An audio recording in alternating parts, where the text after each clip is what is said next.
A Igreja Evangélica Assembleia de Deus Tradicional em Manaus apresenta EBD Online, uma produção da Escola Bíblica Dominical. Fique agora com a lição 7 da Revista de Adultos da CPAD, ministrada pela professora Aderito Zani. Lição de número 7. O título é Os Pensamentos, a Arena de Batalha na Vida Cristã.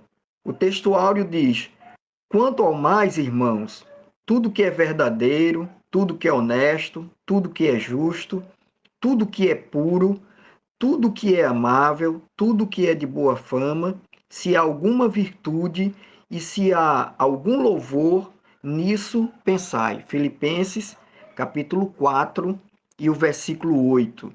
Diz assim a nossa verdade prática: o cristão sábio e prudente preserva a sua mente, tornando seus pensamentos obedientes a Cristo. E a leitura bíblica em classe, que está em Filipenses capítulo 4, versículo 8 e 9, e depois na segunda carta de Paulo aos Coríntios, capítulo 10, do versículo 3 ao 5. Filipenses 4 e 8 diz assim: quanto ao mais, irmãos, tudo que é verdadeiro, tudo que é honesto, tudo que é justo, tudo que é puro, tudo que é amável, tudo que é de boa fama, se há alguma virtude e se há algum louvor, nisso pensai. É o nosso texto áureo também. O que também aprendestes e recebestes e ouvistes e vistes em mim, isso fazei, e o Deus de paz será convosco. Na segunda carta de Paulo aos Coríntios, no capítulo 10, versículo 3, diz assim: porque andando na carne, não militamos segundo a carne, porque as armas da nossa milícia não são carnais, mas sim poderosas em Deus para a destruição das fortalezas, destruindo os conselhos e toda altivez que se levanta contra o conhecimento de Deus e levando cativo todo o entendimento à obediência de Cristo. Até o versículo 5 da segunda carta de Paulo aos Coríntios, no capítulo 10.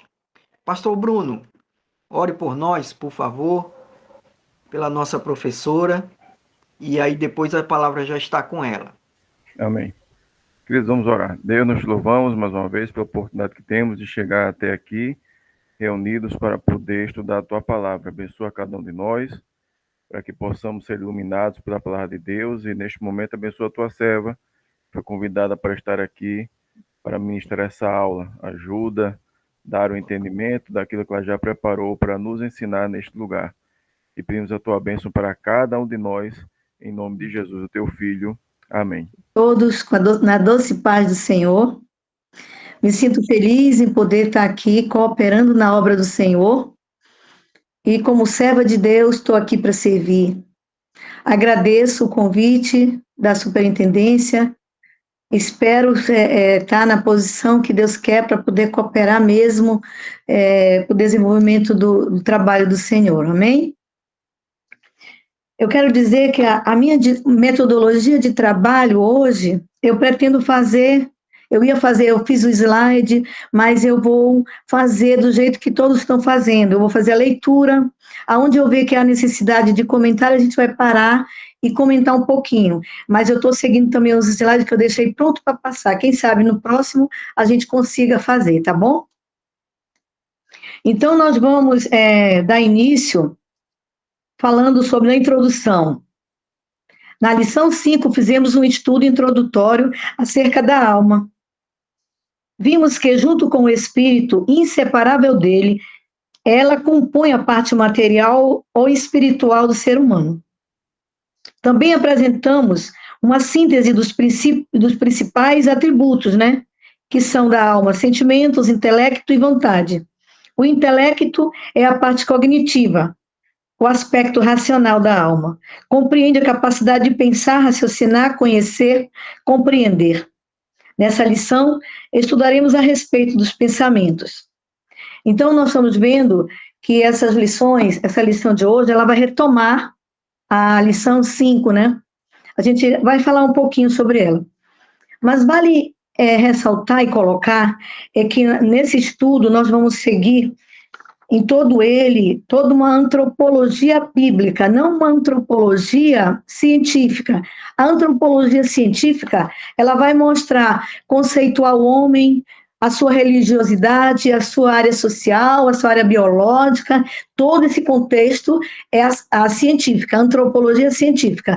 Nós iremos abordar a lição, o comentarista, né, o pastor comentarista Silas Câmara, ele aborda dentro de uma abordagem bíblica, né? Dentro de uma antropologia bíblica. E ele justifica a teologia a partir dos versículos nesse contexto de Gênesis, né? E que é muito importante para nós meditarmos. Então, eu vou seguindo aqui, e à medida que a gente vai seguindo, a gente vai poder falar sobre o slide, que a gente não vai apresentar os slides.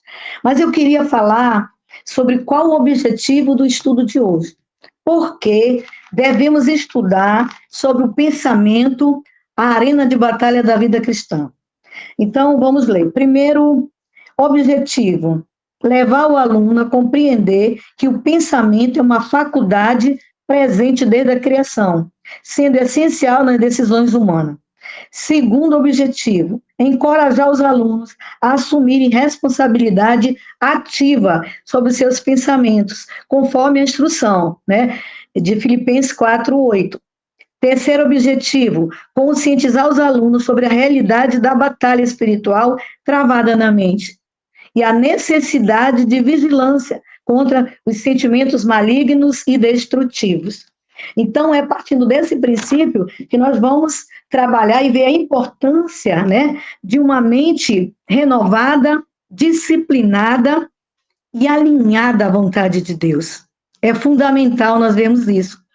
Porque uma mente alinhada, disciplinada, alinhada na vontade de Deus, consequentemente, ela terá pensamentos, com certeza, pensamentos bons, né, como a Bíblia nos mostra, justo, puro, respeitáveis, verdadeiros, né? É isso que Paulo, ele está nos admoestando, nos alertando para termos essa mente pura, baseada na palavra de Deus. Amém? Então, nós iremos começar agora, vamos falar um pouco sobre a visão introdutória. Mas eu queria retomar a lição anterior. Na lição anterior, nós falamos sobre a consciência, né? A consciência, que é o atributo interior, né? O tribunal interior, melhor dizendo, a consciência. Então, nós estudamos na semana passada, que foi bem colocada, a lição foi muito bem dada, foi falado sobre a origem da consciência, e foi falado que o que a consciência faz? Ela tem esse senso moral que capta o bem, ela sabe discernir entre o bem e o mal. Esse é o conceito da consciência, que Deus o fez com consciência, com capacidade de discernir entre o bem e o mal. Também vimos o funcionamento da consciência, e vimos aí o tribunal interior, que todos nós temos, que em um momento ele acusa, outro ele defende, mas que ele mesmo julga. Isso foi muito lindo quando foi colocado. E vamos ver também, nós vimos que é nesse contexto desse tribunal que acontece as doenças que a gente pode estar vendo mais tarde, a gente pode estar vendo em outro momento, porque nesse contexto é que aparecem as grandes patologias, né, humana, que tanto o mundo sofre hoje. Nós vimos também a falibilidade da consciência, sabemos que ela é falível. Apesar de ter o atributo divino, fomos criados em imagem e semelhança de Deus, ela é falível, né? E nós vimos a falibilidade dela no sentido de uma mente fraca, uma mente... Nós vimos três mentes que o autor colocou, o comentarista, uma mente fraca, uma mente cauterizada e uma mente corrompida, né, que foi colocado. Então, agora nós vamos dar início ao primeiro tópico da nossa lição, uma visão introdutória.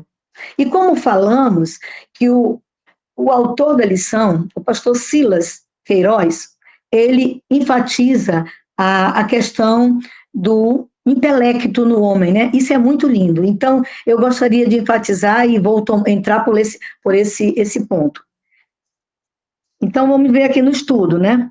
No estudo da antropologia bíblica, é importante sempre buscar primeiro no Gênesis os fundamentos da nossa compreensão teológica.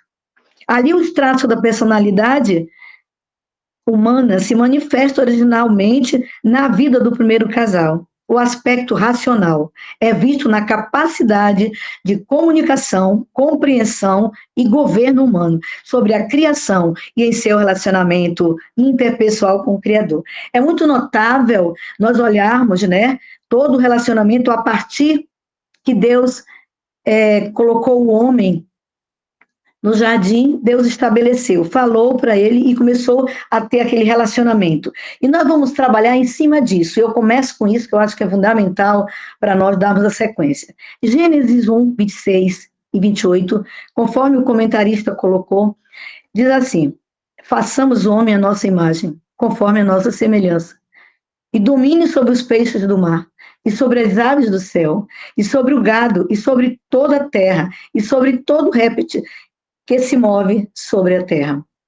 E criou Deus o homem à sua imagem, a imagem de Deus o criou, homem e mulher os criou.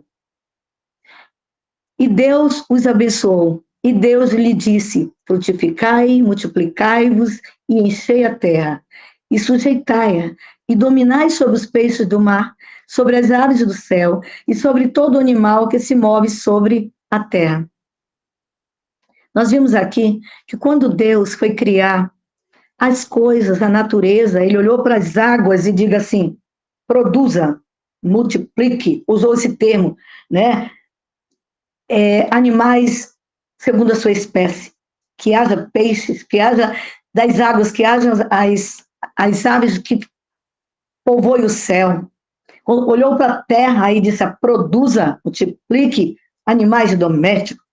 E é lindo e maravilhoso. Quando ele chega com o homem, ele fez como se fosse uma orquestra. A Santíssima Trindade diz: façamos o homem à nossa imagem, segundo a nossa semelhança. A imagem e a semelhança são sinônimos, mas você nota, é uma forma de intensificar aquilo que era de Deus, né?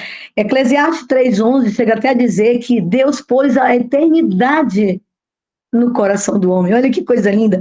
Então, o que é que nós podemos ver? Ali aquela obra era uma obra-prima da criação de Deus, formada de intelecto, porque ele disse assim: e Deus os abençoou, e Deus lhe disse: frutificai, multiplicai-vos, e enchei a terra, sujeitai e dominai sobre os peixes do mar, e dominai. E começou a falar a dominação, que o homem seria capaz de botar nome aos animais. Então você observa, o que Deus fez foi uma espécie especial. Pelo poder da sua palavra, ele criou as coisas, mas para o homem foi obra das suas mãos. Aleluia.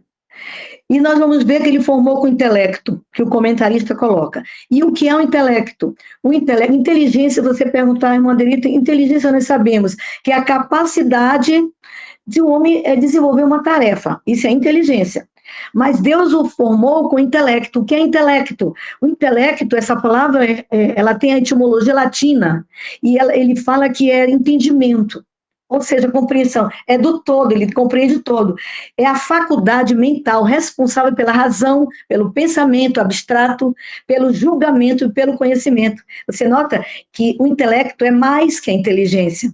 Às vezes as pessoas usam como se fosse a mesma, mas você nota que quando você usa o conceito intelecto, ele vai para além, porque ele envolve várias instâncias da mente que desenvolver para poder ela chegar a fazer a tarefa, porque desenvolve memória, atenção, percepção, razão e assim por diante, né? Envolve também o abstrato, o pensamento abstrato, é aquilo que ninguém vê, mas que está guardado lá dentro, que ele materializa quando ele resolve fazer. Então, é a capacidade, o intelecto de ir além da mera percepção sensorial, para captar conceitos, relações universais, verdadeiras, essenciais. Então, aqui, nós vamos ver que eles, na lição, para todos esses processos, Adão e Eva usavam o intelecto, raciocínio, elaboração do pensamento, tomando decisões. A exemplo disso, o comportamento mental relativo ao pecado. Eva pecou, pensou o que não devia e foi enganada.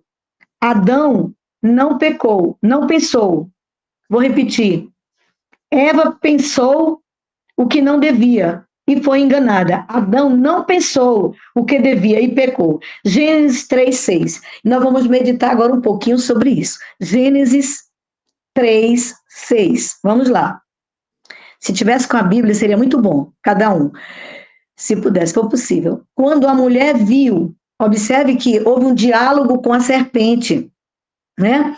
Você vê o intelecto funcionando, o intelecto que Deus deu, é como se fosse um chip que Deus colocou, uma marca registrada. Tu és meu, tu tens a minha identidade, tu tens o intelecto. Porque quando eu falo intelecto, eu quero dizer assim, ele está falando em personalidade e pessoalidade, que é diferente. A personalidade são os traços de caráter que uma pessoa tem para pensar, sentir e agir, para tomada de decisão. E o que é pessoalidade? Pessoalidade vai para além também da palavra personalidade, porque pessoalidade, ela fala, sabe de quê? Da subjetividade humana que impulsa uma atividade, a uma ação.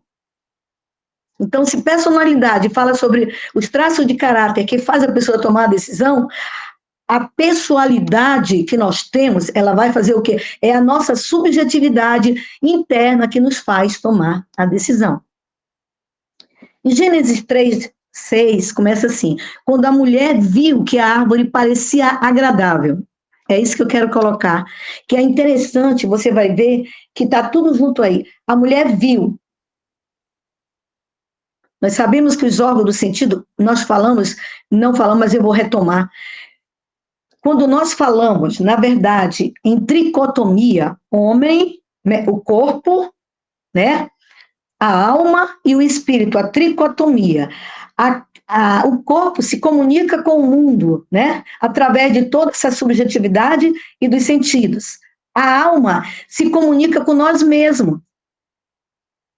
E o Espírito se comunica com Deus que nos fez para a comunicação, para a nossa relação, para nós louvarmos a Deus. Então você vê que essa triunidade, elas são todas de Deus. Então nesse intelecto que nós estamos falando, Deus está agindo em todas as instâncias dessa tricotomia.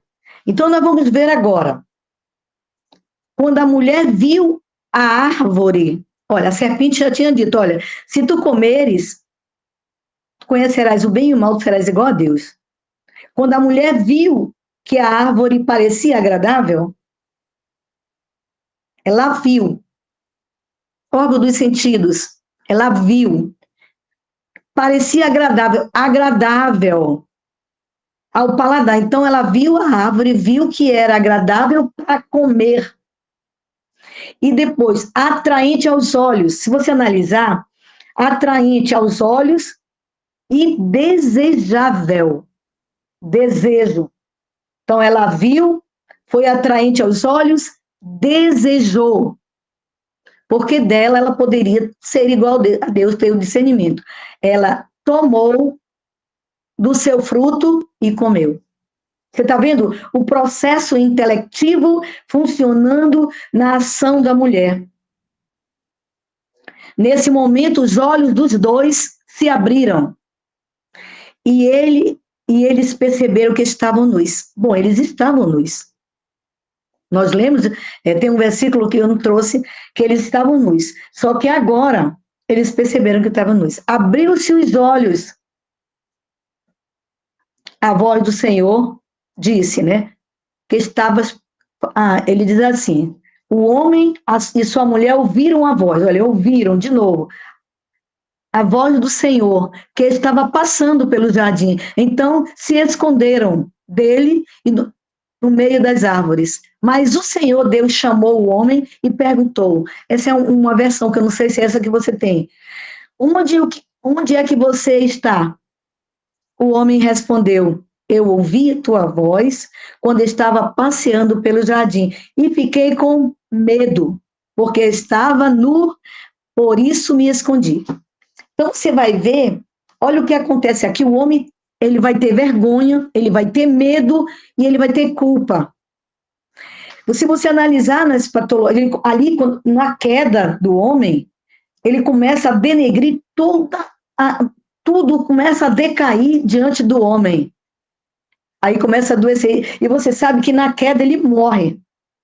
Como diz alguns autores, a morte que ele morre. Ele fala duas vezes, repetida, parece redundante, mas é uma figura de linguagem que ele mostra para dizer que foi dilacerada a natureza humana pelo pecado de Adão.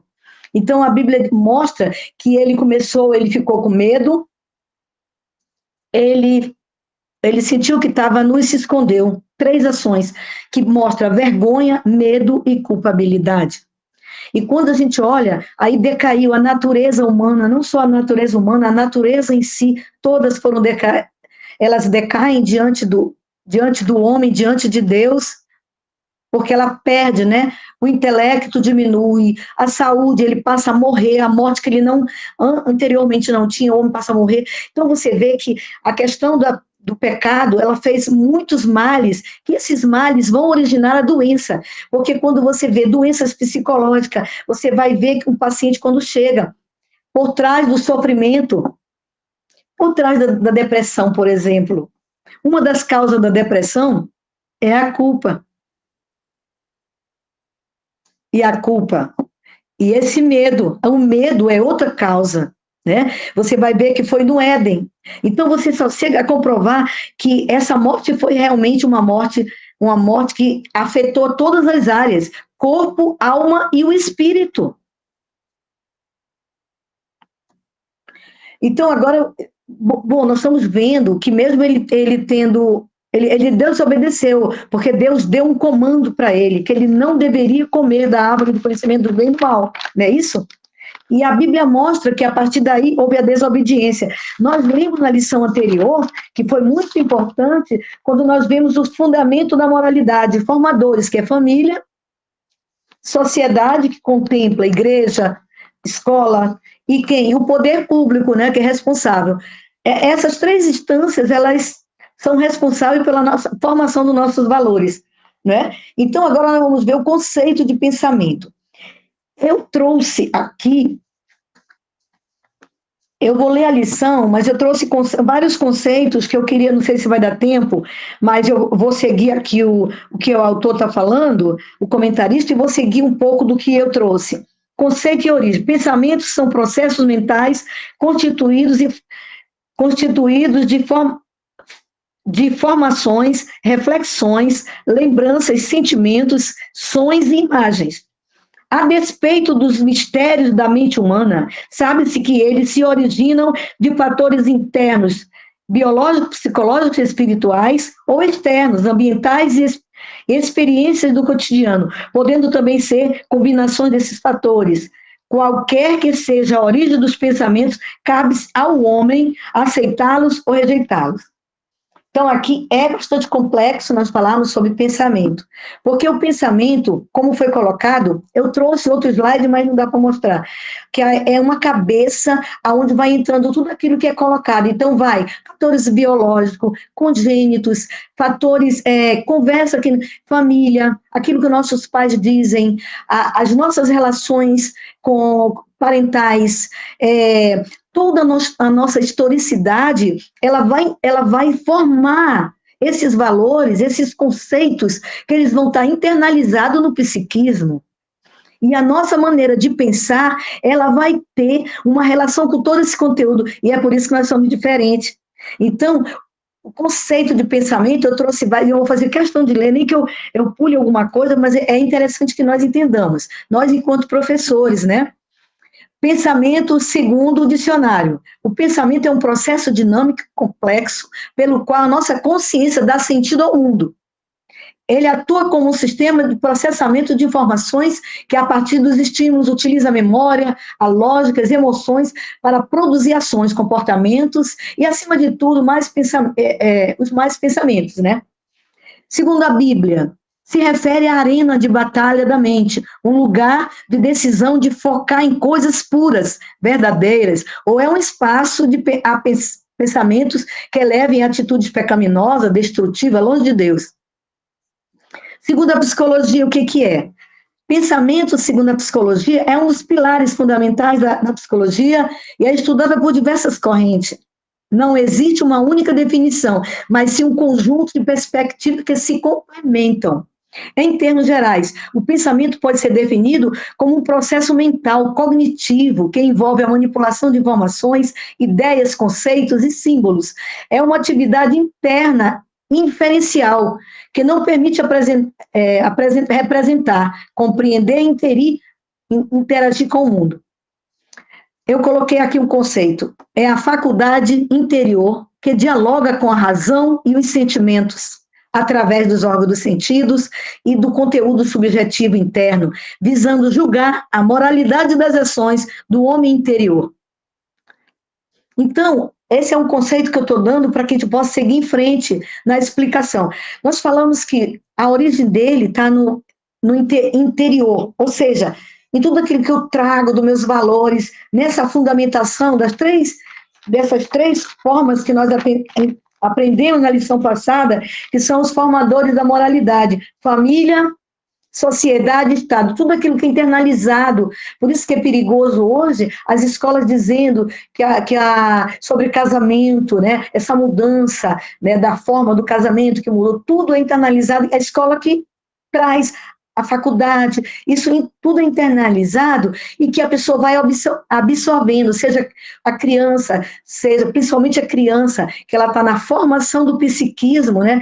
Então é interessante entender que os fatores internos, biológicos, psicológicos, são situações da nossa infância, alguns problemas que passamos, que marcou, que gerou um sofrimento que é guardado, que muitas das vezes nós não dizemos a ninguém, mas que guardamos de uma forma como se fosse, eu sempre quando eu estou quando me chamam, né, eu sempre digo, nós não podemos estar guardando ressentimento, nós temos que guardar, se nós pudermos, é dinheiro, mas ressentimento, mágoa, e muitas das vezes o ser humano natural, ele começa a guardar esse sentimento, esses fatores emocionais, espirituais, é muito forte isso. E os externos, os ambientais, a experiência do cotidiano, que é, por exemplo, o que acabei de falar. Quais são as características do pensamento?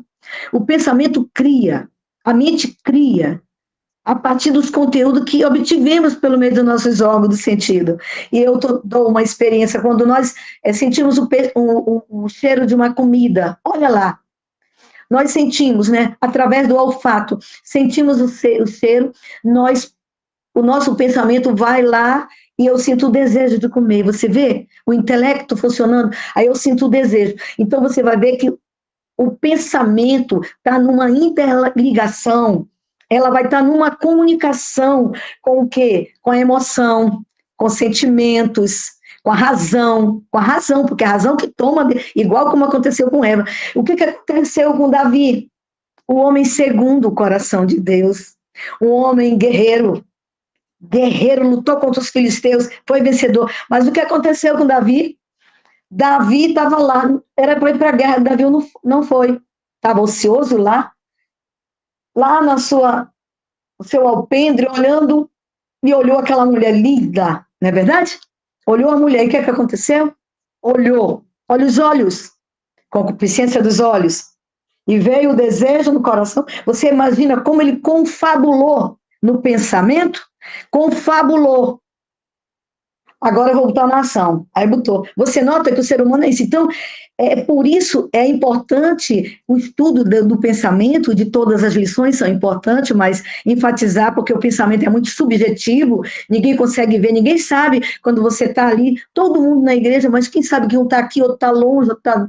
Por quê? Porque nós podemos estar de corpo presente, mas a mente, o pensamento pode estar em outro canto. Então, é interessante nós chamarmos atenção para nós sabermos identificar o nosso pensamento e que nós pecamos através da nossa visão, da nossa audição, do nosso paladar, do tato, do olfato. É uma porta aberta para nós darmos lugar a todos os pensamentos maus. Então, digo assim, eu coloquei aqui, a mente cria a partir do conteúdo que obtemos dos meios das nossas vivências internalizadas, da nossa subjetividade e também dos órgãos dos sentidos. Quais os tipos de pensamentos morais que nós temos? O bem e o mal, essa dualidade de bem e de mal, alegria, tristeza, deixa eu dizer, verdadeiro, falso, amor, ódio, certo, errado, vida e morte. Até porque na teoria freudiana, Freud é o pai da psicanálise, e aonde ele diz, os instintos de vida são os instintos positivos, e os negativos são de morte. Não é verdade? E olha, você vê, Freud era um judeu, e eu fico imaginando que pai da psicanálise. Então, você vê como quando nós lemos a carta de Paulo aos Colossenses, a gente vê Paulo incentivando a um pensar diferente, né? Então, nós já identificamos, né, a etimologia da palavra, já vimos aqui, que é uma palavra do latim, demos conceitos, 5 conceitos, vimos as origens, que são fatores biológicos, internos e externos, vimos as características do pensamento, né, que nós sabemos que a mente cria através de muitos lugares, é por isso que é complexo nós definirmos num só conceito o que é o pensamento, o tipo de pensamento de bem e de mal. Bom, agora nós vamos entrar no segundo tópico, hein? Tá longe, né? Tem muita coisa ainda, mas vamos lá. A gestão do pensamento, iremos trabalhar a gestão do pensamento. O imperativo ético e espiritual. A Epístola aos Filipenses é repleta de referências e sentimentos ou emoções. Não sem razão tem, entre seus epítetos, o da Epístola da Alegria. Você nota como é maravilhosa essa... Eu digo assim, que seria a mordomia. Eu digo que Paulo está fazendo a mordomia do pensar, como eu devo pensar. Ele está dizendo, como tu deve pensar, né? Ele está dizendo, pensa em coisas boas. Se nós pudéssemos, interpretaríamos somente esse versículo 8. Então, eu vou seguir com ele. Alegrem-se no 4. Filipenses 4:4. Alegrem-se sempre no Senhor. Novamente direi, alegrem-se. Você nota, no lugar de Eliseu, estou triste. Você vê que tem uma carta que ele fala que ele está triste, está recebendo ajuda da igreja, mas ele não está triste, ele está alegre, porque a alegria dele é do Senhor. E na carta aos Filipenses, ele encoraja a igreja a ter alegria e paz, porque o homem, quando ele está na perturbação da mente, ele não tem paz. Aleluia. E Paulo, ele escrevendo a sua carta, ele confortando a igreja a manter a paz, amor, a alegria diante das adversidades, porque existia adversidade. Na igreja, ele estava mandando a carta advertindo a igreja, era uma advertência. E é chamada a Epístola da Alegria. Então, no 4 diz, alegrem-se. Poxa, no lugar diz, eu estou triste.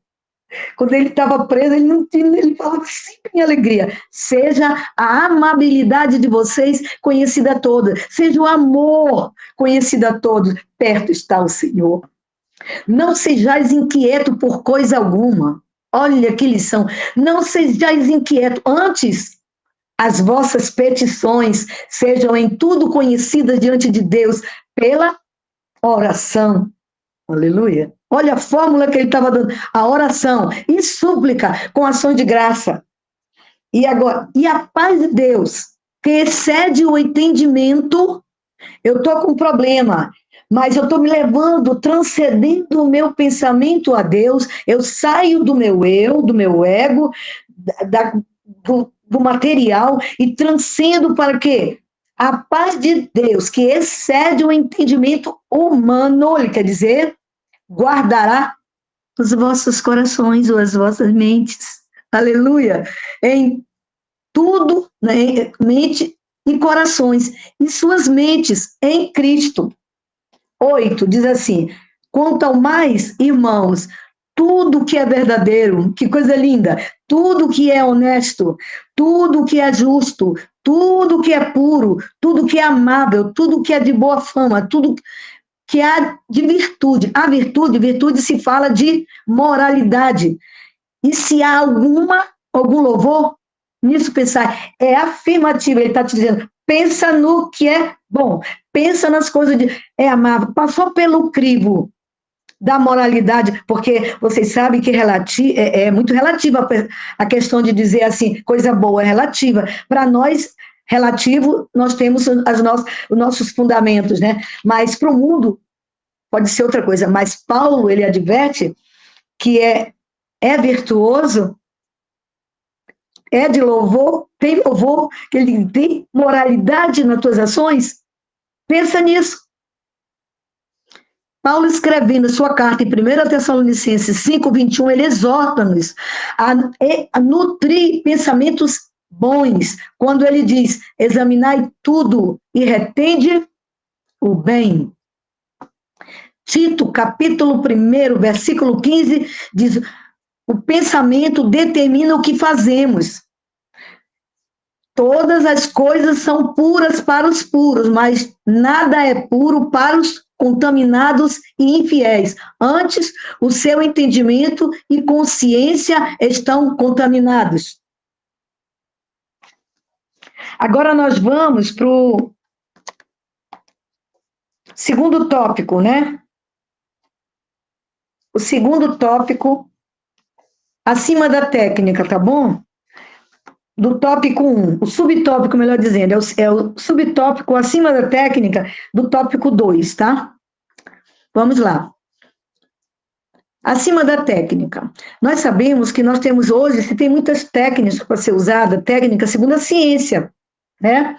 Dentro da antropologia científica, existem muitas técnicas que eu não vou mencionar. Eu mencionar apenas uma, né? Que seria o TCC, que se usa muito, né, em caso das patologias, as grandes patologias, todas as patologias, pode se usar inúmeras, humanista, behaviorismo, e são inúmeras, e que fala sobre o pensamento funcional e o pensamento disfuncional, ou seja, o pensamento positivo e o pensamento negativo. O pensamento funcional são os pensamentos positivos, os disfuncionais são os pensamentos negativos. Enquanto nós estamos trabalhando dentro de uma psicoterapia com o paciente, a gente vai ver que o paciente, pela sua historicidade, está internalizado em toda a sua vivência fenomenológica, sempre pensamentos ruins. São pessoas que pensam negativo, pensam ruins. Então, nós temos que trabalhar exatamente isso. É a identificação de um pensamento disfuncional.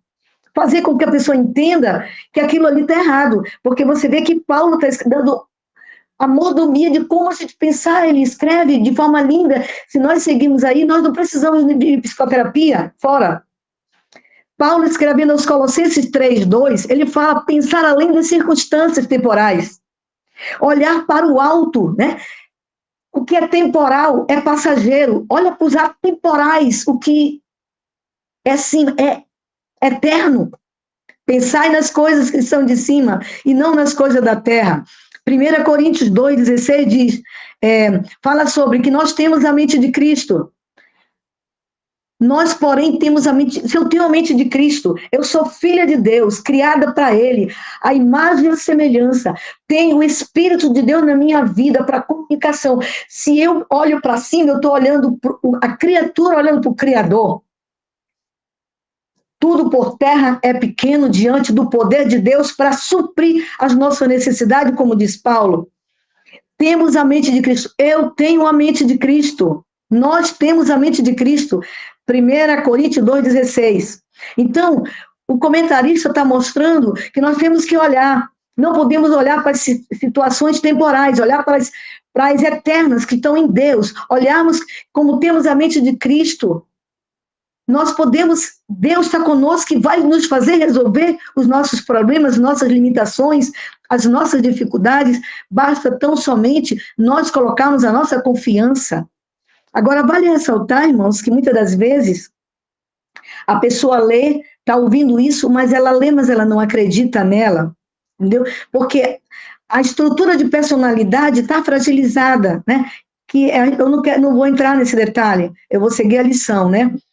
Terceiro ponto, recursos espirituais. Nós precisamos de recursos espirituais. O Salmo 119:11 diz: escondi, guardei a tua palavra no meu coração, para eu não pecar contra ti. Nós temos que suscitar crítica para o nosso aluno. Você escondeu, a sua vida é dirigida pela palavra, escondi a tua palavra no meu coração. É ela que evita de nós pecarmos, é ela que nos ajuda a discernir na hora do julgamento. Temos a palavra de Deus.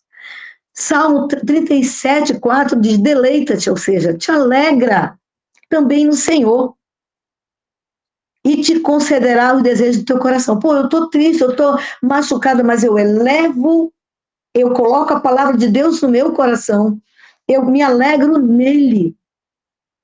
Ele vai resolver a minha situação.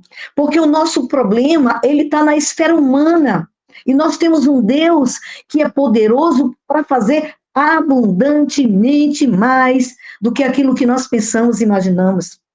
Salmo 34:1 diz: louvai ao Senhor em todo o tempo, o seu louvor estará continuamente na minha boca.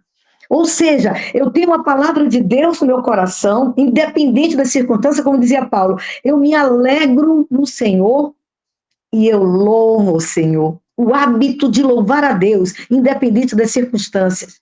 E ele diz mais, no quarto tópico, né, ele fala sobre Jerusalém e Belém. Isso foi Jesus falando aos discípulos, ele convidou os discípulos, porque em Jerusalém havia era um aglomerado de pessoas, Jesus fazendo os milagres, e a multidão com ele, era muita gente, então Jesus convidou os discípulos a ir para Belém, um lugar que ele pudesse descansar. Isso nos mostra, nos dá uma lição que nós precisamos de descanso. A Bíblia diz que Deus criou o mundo em 7 dias, se eu não estou enganado, no 7º dia, ele descansou. Às vezes, por exemplo, nós temos não só o lado espiritual, e nós precisamos também tirar um momento de descanso com a nossa família. Muitas coisas estão acontecendo dentro do âmbito da igreja, exatamente por isso. Você cuida tanto da igreja e você em detrimento à sua família. É necessário tirar um dia, acordar com a sua liderança. Eu vou sair com a minha família, nós vamos sair, vamos para um lugar, para um retiro, vamos almoçar com a minha família.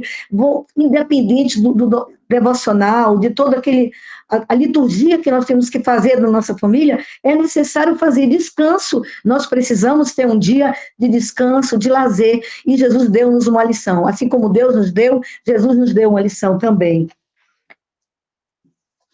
Tempo, vamos lá, estou dando tempo. Então, agora falamos acima da técnica, agora vamos para os recursos espirituais. Não, já falamos Jerusalém. Agora vamos para o terceiro tópico, eu vou ser bem breve. Terceira, a batalha na arena dos pensamentos. Eu não segui muito por aqui, eu trouxe, mas foi ligado com esse tema, criei algumas coisas. As influências espirituais, né? Que é o subtópico 1 do tópico 3. 2 Coríntios 10:5, nessa versão de hoje, que é uma versão muito boa, ela fala assim, eu coloquei rejeitar pensamentos disfuncionais. Nós temos a arma do Espírito, que diz assim, porque as armas da nossa milícia não são carnais, mas sim poderosas em Deus para a destruição das fortalezas, destruindo os conselhos e toda a altivez que se levanta contra o conhecimento de Deus e levando cativo todo o entendimento à obediência a Cristo. Filipenses 4:8, quando Paulo escreve aos Filipos, ele está falando exatamente, nutrir o pensamento com pensamentos bons que nós já falamos anteriormente. E eu faço questão de reiterar isso. Quanto mais, irmãos, tudo que é verdadeiro, tudo que é honesto, tudo que é justo, tudo que é puro, tudo que é amável, tudo que é de boa fama, se há alguma virtude e se há algum louvor, nisso pensai. Pensa nisso. Para de pensar coisa. Identifica. O que eu chamo a atenção hoje é identifica o que tu está pensando. Porque você pensa que não é só o paciente lá no consultório. Não, é nós. O mundo está doente. O mundo está doente. O que mesmo crente, se o mundo está, nós também adoecemos, porque nós estamos dentro desse mundo. Então, identifica, pensai nas coisas, no que tu está pensando, identifica, o que eu pensei? Nós temos essa capacidade, ela é chamada inteligente. É uma técnica inteligente usada pela psicologia. Identifica teu pensamento, o que tu está pensando? Tu consegue identificar? Muda teu pensamento, é negativo? Traz um positivo. Provérbios 4, 23 diz, eu falei, guardar os pensamentos em Cristo, sua vida é dirigida por seus pensamentos. Sobre tudo que se deve guardar, guarda o teu coração, porque nele procedem as fontes de vida ou as fontes de morte, né? Eu estou complementando, nele procedem as fontes de vida, ou seja, se tu pensar coisas boas, tu vai ter vida, se tu pensar coisas ruins, tu vai ter coisas ruins. Você plantou, você colheu, é a lei da semeadura. Cuidados práticos com a mente, né? Que é o segundo tópico que o autor coloca. Então, foi colocado assim, Provérbios 4, 23, identifica o que pensa. Tenha cuidado com o que você pensa, pois a tua vida é dirigida pelos seus pensamentos. Por isso que eu estou enfatizando isso. Mateus 15, 19, reitera pensamento destrutivo, é melhor, rejeita pensamento destrutivo. Destrutivo são pensamentos que te adoecem, porque é do coração que vêm os maus pensamentos, os crimes de morte, os adultérios, as imoralidades sexuais, os roubos, as mentiras e as calúnias. No Salmo 101, versículo 3, a parte A, fala sobre o cuidado com os olhos, cuidado com o que você vê. Não porei coisa má diante dos meus olhos. Provérbios 15, 28, fala sobre o cuidado com a boca, com o que fala. Que diz, o coração do justo medita no que há de responder, mas a boca dos ímpios jorra coisas más. Efésios 6, 18, fala sobre a vigilância na oração. Ele diz assim, orando em todo o tempo, com toda oração e súplicas, no Espírito, e vigiando nisso, com toda a perseverança e súplica por todos. Você nota que ele vai reiterando a questão da oração, da vigilância, e essa oração é muito importante porque a ciência comprova o impacto da oração na saúde mental hoje. Né? Foi nos Estados Unidos, uma pesquisa recente, né?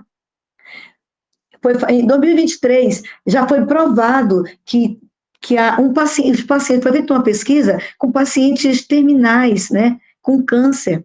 Quem quiser abrir e verificar, vai verificar que pacientes que eram religiosos que oravam e outros que não. Então, nessa pesquisa, foi identificado que o cérebro era ativado, né, porque existe o cortisol, né, é um hormônio responsável pelo estresse. E existe a serotonina, o hormônio responsável pelo bem-estar. Quando a pessoa está doente, num estado de sofrimento, né, e ela começa a evocar a Deus através da oração, ela alivia o cortisol, e aumenta o quê? A serotonina. Então, isso é provado cientificamente. E foi provado que eles tiveram melhoria na qualidade de vida. Por quê? Por conta da oração. Envolvendo a oração e a fé, né? A fé é fonte de conforto, esperança para muitas pessoas que enfrentam diferentes situações. Então, a gente prova que a oração é fundamental. Concluindo, eu quero dizer que a nossa forma de pensar melhora a nossa qualidade de vida material, pessoal, espiritual. Todo o contexto nós melhoramos, porque melhoramos a nossa alma, melhorou a alma, melhora o espírito e o corpo, porque nós estamos vendo, temos provas científicas que hoje, quando nós melhoramos a nossa alma, nós melhoramos o nosso espírito e, consequentemente, melhora o nosso aspecto físico. Físico, o corpo, a alma e o espírito melhoram, participam dessa qualidade de vida. A sinopse diz assim, a mente é um campo de batalha espiritual que exige vigilância, pureza e ações práticas para preservar a saúde mental e espiritual. Conclusão: para um viver equilibrado, com equidade, equitude e paz na alma, devemos deixar que o Senhor nos transforme pela constante renovação da nossa mente. Somente assim viveremos em sintonia com a sua vontade. Amém.